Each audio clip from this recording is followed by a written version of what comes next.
बच्चों, we have a question here. A solid sphere falls with a terminal velocity of 20 meter per second in air. If it is allowed to fall in vacuum, what will happen? Okay. इस question में एक solid fall कर रहा है vacuum में, okay, solid sphere. तो vacuum में अगर वैक्यूम में अगर कोई रेजिस्टेंस होगा तभी वो टर्मिनल वेलोसिटी अचीव कर पाएगा. अगर हमारे पास एक बॉल है, वो नीचे ड्रॉप कर रही है, okay, and it will be subjected to acceleration due to gravity, तो नीचे की तरफ जो फोर्स लगेगा वो mg लगेगा, लेट से. अब इस फोर्स को कोई फोर्स ऊपर की तरफ या ऑपोजिट डायरेक्शन में बैलेंस करने के लिए कोई फ्रिक्शनल फोर्स चाहिए जिससे नेट फोर्स जीरो होगी तो कांस्टेंट वेलोसिटी आएगी. Okay.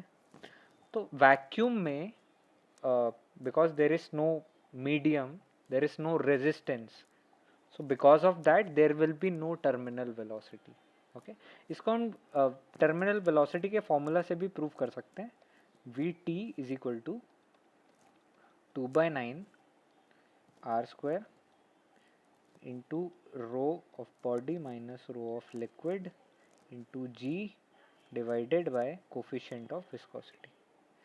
For vacuum this coefficient of viscosity will be 0.